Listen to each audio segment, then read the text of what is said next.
and you're looking at life in prison. He's basically a good kid. He doesn't get into trouble. All right, so you're just procreating. Yes, ma'am. Now you understand where babies come from? Yes, ma'am. All right, and how often were you using marijuana? I say twice a week. Nobody uses marijuana twice a week. Find you guilty, sentence you up to life in prison and up to a $10,000 fine. This cocky thug walked into court looking at life in prison for burglary, and he still had a smug little smirk on his face like this was no big deal. What blows my mind is how he acts all respectful in front of the judge, but behind the scenes is out here mocking the court and doing whatever he wants, like the rules don't apply to him, and has got a whole DWI charge coming up, too. But today's just about the burglary, which he was literally bragging about before this hearing. It's wild how some people only pretend to care when they are 2 seconds away from getting locked up. And kind of a random question, guys, but what do you think about this lawyer's outfit? I seriously can't tell if that's even appropriate for court. Let's dive in and watch. Hello. How are you doing? Oh, I'm doing fine. How are you doing? Doing well.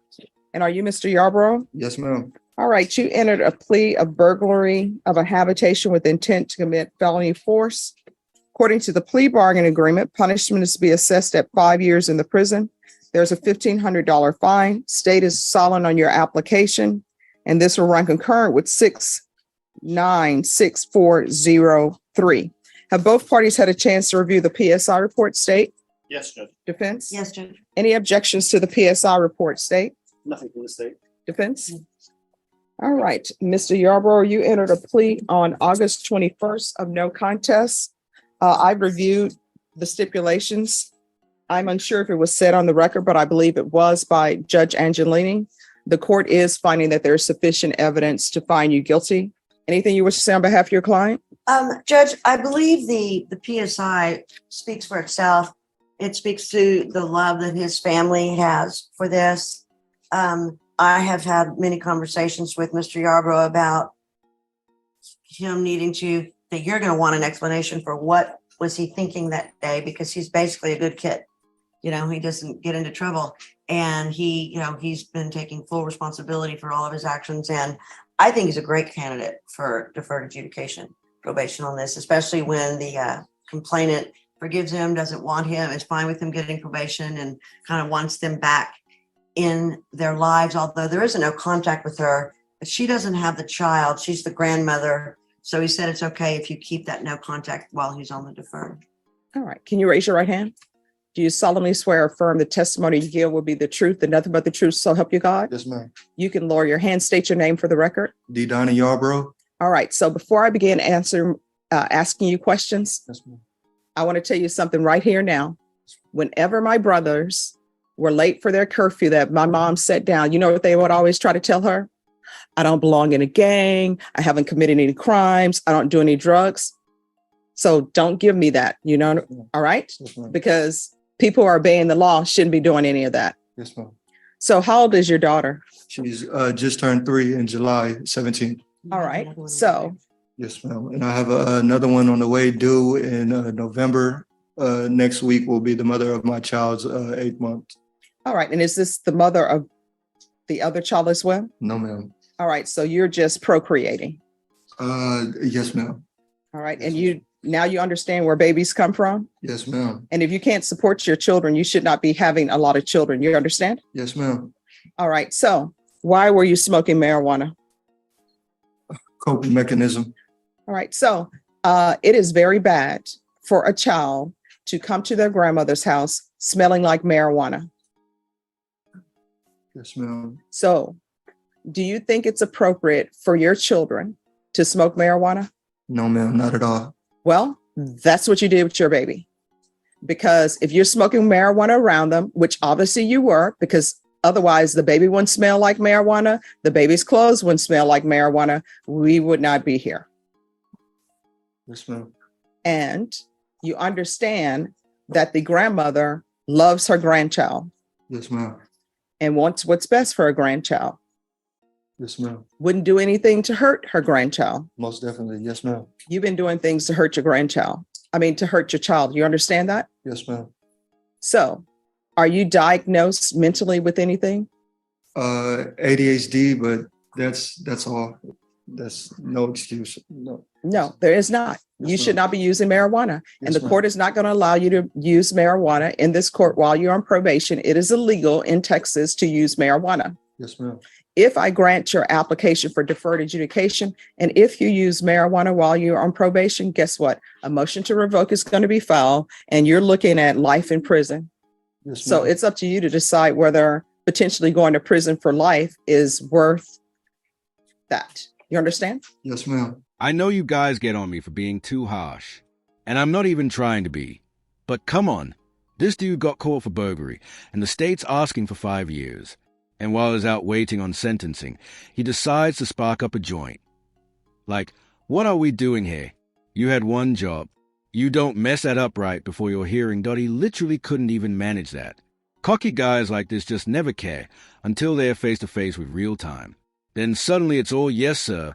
No, sir. Like that makes up for everything, though it's hard to feel bad when they clearly never took it seriously in the first place. The deal you think if he slips up again, he deserves life? Or is this just a guy who made a stupid mistake? Let me know what you think. So are you employed? I will be as soon as I get out. That's no problem. Have you been employed before? Yes, ma'am. Doing what? Warehouse and construction, manual labor, irrigation, road work, Amazon warehouse. All right. And how old are you? I just turned 26 in July. All right. And how far did you go in school? I have my high school diploma and I have my associates in St. Philip's College, And what? art. And what are you planning on doing with this art degree? Really want to own my own business, but it's steps to that. I still have to pick up the knowledge, but Okay. more is to So come. how does, and you know, I think art is great. One of my brothers was great in art and still is great in art. But how does you going to get your art degree translate into, I want to own my own business? Is your art going to be connected to that? Yes, ma'am. Starting cartoons, drawing magazines, trying to get it in the newspaper. So what Things like steps are you going to take to do that? Owning my own name, business logo, business account. Okay. Still learning and picking up the knowledge to do so. All right. And how often were you using marijuana? I say twice a week. Nobody uses marijuana twice a week. I get drug tested at jobs, so You figured out when you could get a negative test? yes, ma'am. Okay. And have you used anything other than marijuana? Alcohol, but that's occasionally birthdays, holidays, Thanksgiving. While you're on Christmas. probation, you're not allowed to drink alcohol. You understand? Yes, ma'am. Yes, ma'am.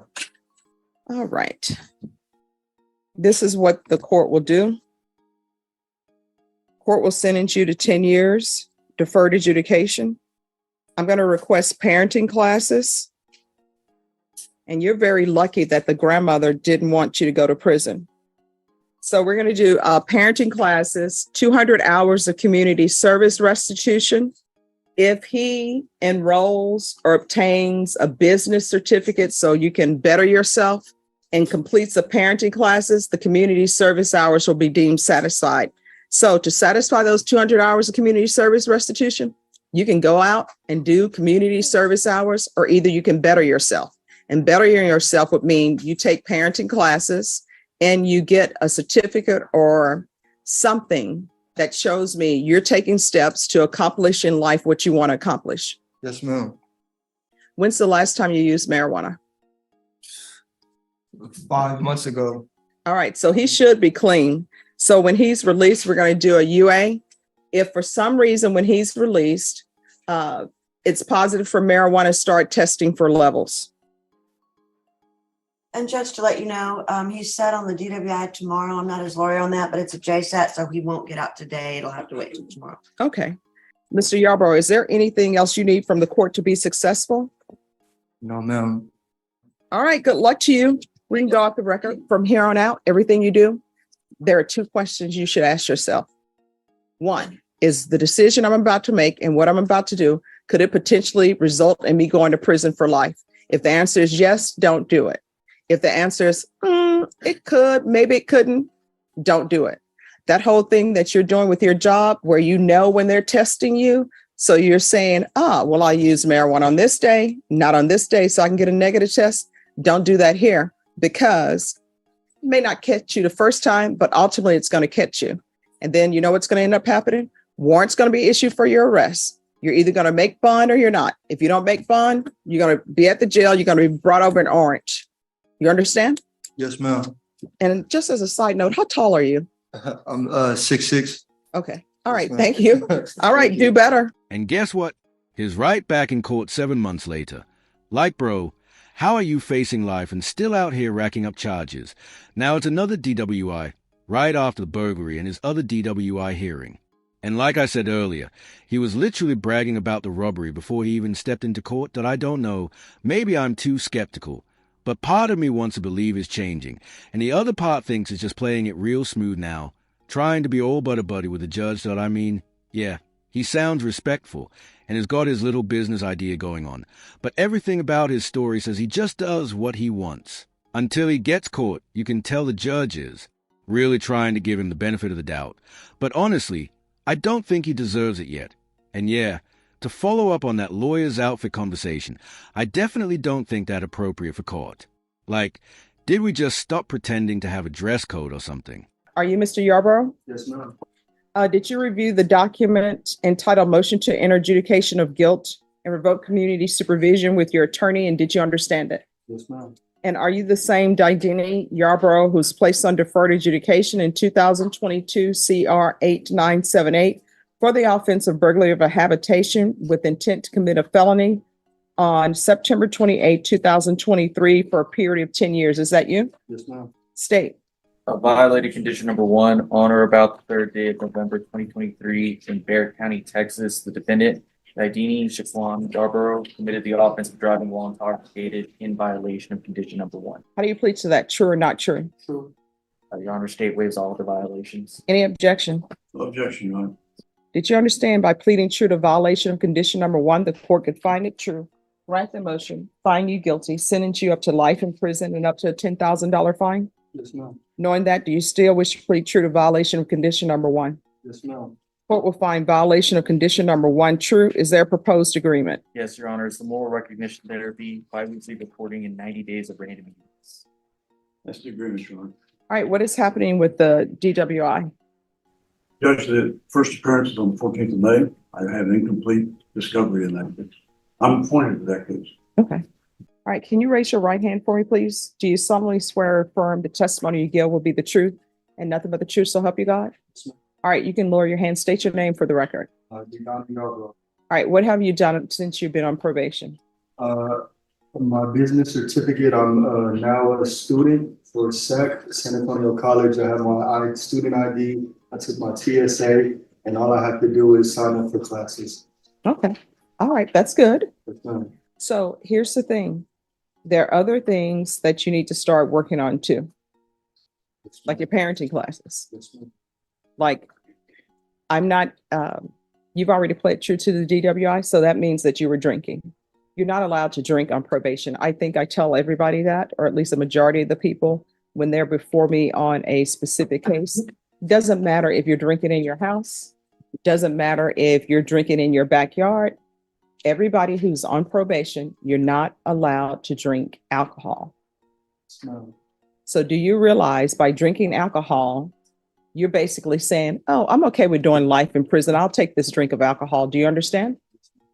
You're going to have to grow up and realize can't drink alcohol, can't smoke marijuana, can't do any of this on probation. That's what being on probation is. You don't have the same rights and privileges that other people have. You understand? No, You have a contract with this court. I know you have an agreement with the state. Probation has given me their recommendation, but it's really up to me. So even though they've agreed that you be continued, I could revoke you and send you to prison right now for life. You understand? I seriously don't think this dude gets it at all. Judge Boyd literally told him 7 months ago, word for word, if you drink or smoke again while on probation, you could be looking at life in prison. Not maybe, not we'll see, life in prison. And what does he do? He goes right back out, drinks, and gets behind the wheel, like that whole conversation never even happened. But here's the part that really blows my mind. Judge Boyd doesn't even consider that there's just no real punishment here, no accountability, just more probation. Like this guy's going to magically figure it out. You can't throw around threats like life in prison and then walk it back when they violate probation. That's how the system loses all its weight, and we see it so often nowadays. But yeah, what do you guys think? Did this dude actually learn anything? Or did the court just teach him he can get away with it again? Do not come back here for this nonsense. We're always here in the 187 to help people if they need help with drug or alcohol or whatever, or you have some issues. Pick up the phone, call probation, and we'll see what we can do. But you are not allowed to drink. Do you understand? From here on out, everything that you do, you need to ask yourself, could this potentially result in me going to prison for life? If the answer is yes, don't do it. If the answer is maybe, don't do it. If it's like, I don't know, pick up the phone, call probation. You understand? All right, this is what the court is going to do. Court is finding violation of condition number 1 true. Are you employed? All right. Is there any other issue with him other than this alcohol? Don't report. You could go to prison. You understand? So this is what the court is going to do. The court is finding number 1 true. The court will deny the motion. Court is going to alter and amend conditions to include the following. There's to be 90 sober meetings in 90 days. There's you to report to probation. One time, probation is one time every 2 weeks too much for you all. All right, you're going to report to probation one time every 2 weeks for 60 days. If you miss reporting, they're going to file a motion to revoke. Do you understand? Now, the MRT, that's to help you make better decisions. Do you need help on how to make better decisions? All right. If you do, let me know. We'll give you something. All right. So, and the MRT probation, is there anything else? Is there anything else you need from the court to be successful? All right. That's the court's ruling. We can go off the record, make better decisions. Otherwise, you may find yourself at the prison. And when you go to prison, people will ask you, what are you here for? And you're going to say, well, I drank alcohol or I didn't report to probation. All right. Good luck. I know I say this a lot, guys, and I'm not trying to come off too harsh, because in court, this dude does act respectful and all. But let's be real, though, he doesn't care what the judge says. He's just sweet-talking his way through it, trying to dodge consequences he was flat-out warned about. And like I said earlier, Judge Boyd told him he could be facing life if he messed up again. And here he is, back in court for drinking and driving, and she still gives him probation.at some point. If you're going to throw around life sentences as a threat, you've got to actually follow through. Otherwise, people just won't take you seriously. Personally, I think a few months in prison could have been the wake-up call he needed. But instead, he's probably learning that if you act polite, you get another chance to so yeah, guys. Let me know in the comments. Was the judge too soft here? Or did this guy deserve one more shot? Thank you so much for watching. Guys, I really appreciate it. I post daily breakdowns just like this one. So hit that like button if you haven't already and subscribe. Take care, everyone.